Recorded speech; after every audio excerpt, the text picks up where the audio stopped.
नमस्कार दोस्तों, बर्डिंग्स में आपका स्वागत है। होप करते कि आप सभी बहुत अच्छे होंगे। चलिए हम फिर से शुरुआत करते हैं अगले चैप्टर की। अगला चैप्टर के है या अगला एपिसोड के है।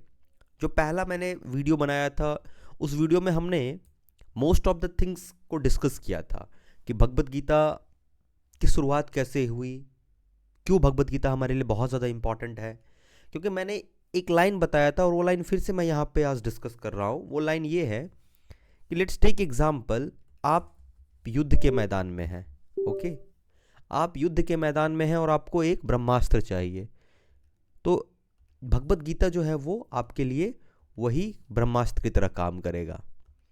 वही आपके लिए ये एक एक आपके लिए ये एक हेल्प हेल्पिंग एजेंट की तरह काम करेगा। ओके, तो इसको समझना बहुत ज़रूरी है। 18 अध्याय है, हमारे काम का सारा अध्याय है।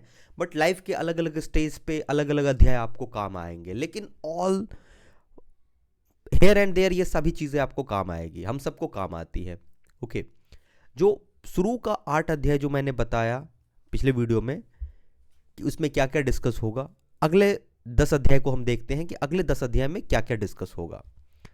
जैसे अगर हम चैप्टर भगवत गीता के चैप्टर 10 में जाए तो चैप्टर 10 में हमें खास करके दिखेगी कि जो सुपर पावर है, सुप्रीम पावर है, उनका ग्लोरीज हमें दिखेगा कि वो कितने महान है। ये सब तमाम तरह की चीज़ें हमें देखने को मिलेगी चैप्टर 10 में। ओके, चैप्टर 10 में। वैसे 9 में अगर आप देखते हो तो 9 में क्या मिलेगा? 9 में devotion, devotion is supreme. Devotion कितना इंपॉर्टेंट है। डिवोशन का मतलब सिर्फ और सिर्फ भक्ति ही नहीं होता है, कुछ भी होता है। लेट्स टेक एग्जांपल, मैं वीडियो बना रहा हूं, अगर मेरे वीडियो बनाने में डिवोशन नहीं होगा, आप वीडियो को देख रहे हो, इसमें डिवोशन नहीं होगा। आप कोई काम कर रहे हो, उसमें डिवोशन नहीं होगा। डिवोशन का मतलब होता है कि खुद को समर्पित कर देना, खुद को समर्पित कर देना। अगर आप प्रेम करते हैं तो उसमें भी डिवोशन होनी चाहिए। आप अपने आप को उसमें समर्पित किए हो। पढ़ रहे हो, उसमें भी डिवोशन होनी चाहिए। आप अपने आप को समर्पित किए हो। घूम रहे हो, उसमें भी डिवोशन होनी चाहिए। जो भी कर रहे हो, you should put entire devotion. तो डिवोशन कितना इंपॉर्टेंट है चैप्टर 9 में समझने को मिलेगा। चैप्टर 10 में डिवाइन ग्लोरीज को समझने को मिलेगा कि भगवान को और ज्यादा डेप्थ में समझने को मिलेगा। ओके, भगवान की स्तुति आपको करने को मिलेगी। चैप्टर 11 में अगर बात करते हैं तो universal form. Okay, universal form का मतलब भगवान का जो विराट रूप है, कितने महान है वो किस तरीके से हर हर वस्तु को, हर इमोशन को, जो भी है, जो भी एग्जिस्टेंस है, जो भी मटेरियल है, नॉन मटेरियल है, वो किस तरीके से उन सब कुछ में है। आपको मतलब एक डिवाइन पावर की स्तुति करने को मिलेगी चैप्टर। और मैंने यहाँ पे इसमें लिख के भी रखा है वो सारा। ओके, तो वो हो गया। वही मैं थोड़ा बहुत देख के भी बताने की कोशिश करता हूँ, क्योंकि मैं इस बार ही नोट्स बना के समझाने की कोशिश कर रहा हूँ। तो डिवोशन के बारे में, ओके, 11 चैप्टर में हमने यूनिवर्सल फॉर्म, उनका जो विराट रूप है वो देखने को मिलेगा। चैप्टर 12 जो कि किसी से छुपा नहीं हुआ है, भक्ति योग। भक्ति योग काफ़ी फेमस हुआ है। भक्ति योग बहुत लोग, बहुत ही बड़े बड़े महान आत्मा हुए जो भक्ति योग की मदद से मोक्ष को प्राप्त किए। मतलब भक्ति योग को उन्होंने स्ट्रांग मान के चला। मैं हमेशा क्या कहता हूं, मैं हमेशा कहा कि हम लोग जो अपन लोग हैं वो कर्म को पकड़ेंगे, कर्म, ज्ञान और भक्ति। तो अपन क्या करेंगे, ना तो सिर्फ कर्म करेंगे, ना सिर्फ ज्ञान प्राप्त करेंगे, ना सिर्फ भक्ति। अपन एक बैलेंस अप्रोच लगाएंगे, लेकिन हमारा मेन फोकस होगा कर्म। हम कर्म वॉरियर हैं। ओके, तो चैप्टर 12 जो हो गया, चैप्टर 12 जो होगा वो कंप्लीटली भक्ति योग को समर्पित होगा। जो 13 होगा, बॉडी और सोल को समझने की कोशिश किया जाएगा कि हमारा जो ये बॉडी है, इससे अलग होता है हमारा एक सोल। ओके, ये जो आप देख रहे हैं, जो हम देख रहे हैं, जो आप मुझे चेहरा देख रहे हो, वो एक फिजिकल बॉडी है।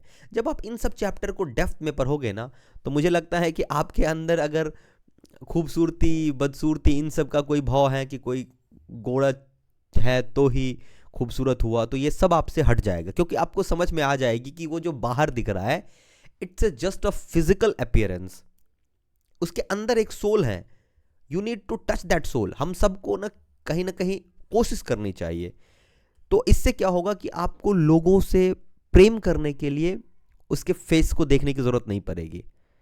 ओके, प्रेम आप ऐसे भी कर सकते हो बिना फेस के भी। तो ये बॉडी और सोल के बारे में चैप्टर 13 में डिस्कस किया गया है। चैप्टर 14 इज वेरी इंपॉर्टेंट, जिसमें कि 3 गुण बहुत ही इंपॉर्टेंट होता है, 3 गुण। ओके, उस 3 गुण को डिस्कस किया गया, जिसको हम लोग कह देंगे शक्ति के 3 गुण। ओके, पावर अगर आपको चाहिए, if you want power, then there are 3 qualities. Okay, 3 qualities, very important 3 qualities. Okay, तो ये आपको उसमें पढ़ने को मिलेगा। वो 3 क्वालिटीज क्या है, जिसको हमें अभी से बिल्ड करने की कोशिश करनी पड़ेगी। एक दिन में बिल्ड नहीं होगा, कई साल लगेंगे। हम कोशिश कर रहे हैं, आप भी कोशिश करिए, आज न कल हम लोग बिल्ड कर लेंगे वो सारी क्वालिटीज अपने अंदर।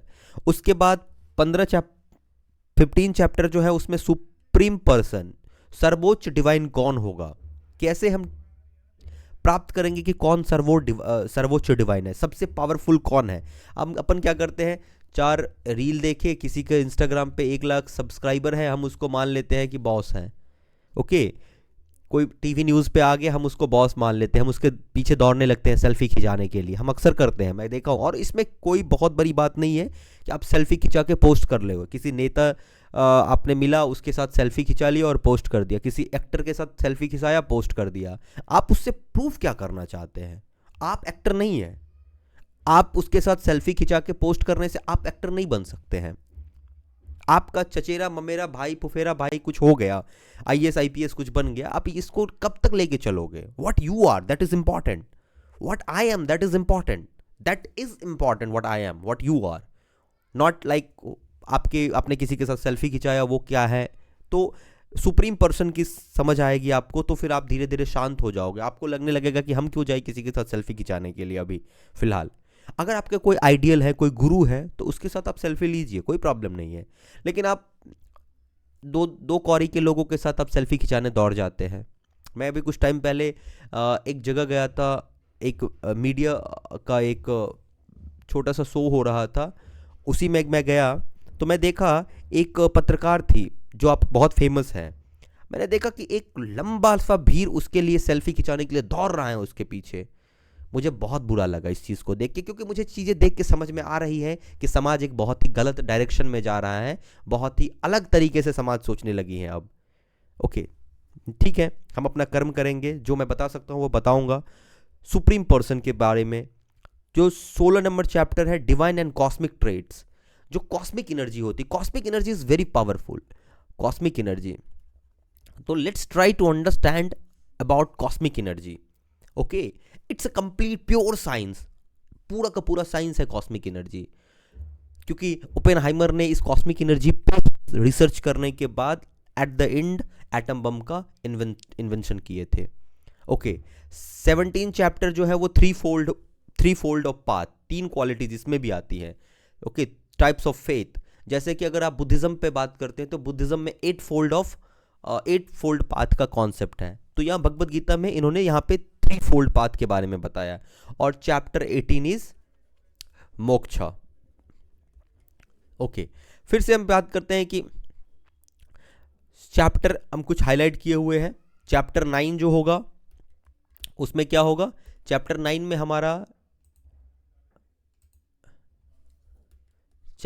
में हमारा importance of devotion and surrender to divine. हम अपने आप को एक सुप्रीम गॉड में सरेंडर करने की कोशिश करेंगे।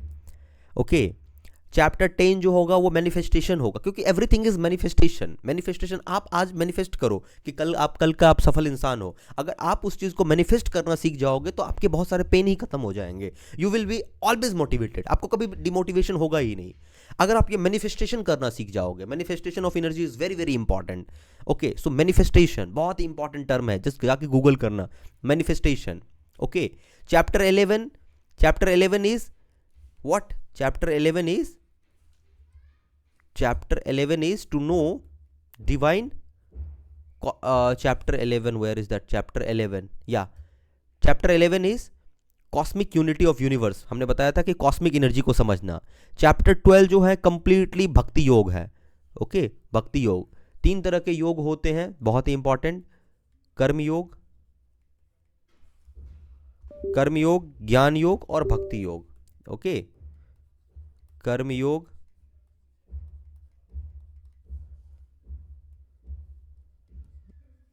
ज्ञान योग और भक्ति योग। ओके, तो ये चैप्टर 12 इज कंप्लीटली भक्ति योग। 13 चैप्टर में बताया गया है कि कैसे फिजिकल बॉडी और सोल आपस में अलग होते हैं। Okay, there is a difference between my physical body and my soul. So हम अपने फिजिकल बॉडी को जितना खूबसूरत बनाने की कोशिश करते हैं, हम चाहेंगे कि अपने सोल को भी समझे उसी तरीके से। सोल को समझने का मतलब होता है कि true self, you understand true, सच को आपने समझा। ओके, चैप्टर 14 जो होगा वो कंप्लीटली 3 गुण के बारे में मैंने बताया, 3 क्वालिटीज। ओके, उस पर ज़्यादा इम्फेसाइज किया जाएगा। चैप्टर 15 जो होगा वो एक तरीके से मैंने बताया कि जो दिव्य रूप है, भगवान का जो दिव्य रूप है उसको समझने की कोशिश करेंगे। चैप्टर 16 जो होगा वो स्पिरिचुअल प्रोग्रेस की बात होगी। 17 जो होगा वही three fold division of faith, 3 fold की बात की गई है। और चैप्टर 18 मोक्ष। सो मोक्ष इज नथिंग एल्स। बहुत सारे लोग, मैं बहुत टाइम तक इस मोक्ष शब्द को समझने के लिए कई जगह पे गया और कई लोगों से बात किया जो मुझे लगे कि ये बहुत दिनों से तपस्या कर रहे हैं कि भाई बताइए गुरुजी मोक्ष क्या होता है। एट द एंड मुझे जब बहुत सारी किताबों को पढ़ा तो एट द एंड मुझे समझ में आया कि moksha is nothing else, it's a path to self realization. खुद की समझ हो जाना ही मोक्ष कहलाती है। और अगर आप खुद को समझने की कोशिश कर रहे हैं तो आप मोक्ष के पाथ पे हैं। और जिस दिन आप पूरी तरीके से समझ जाएंगे तो आप मोक्ष को प्राप्त कर लेंगे। हम फर्स्ट चैप्टर सेकंड चैप्टर को 1 बाय 1 शुरू करेंगे। आप भी हमारे साथ पढ़िए, अच्छा लगेगा आपको। Signing off.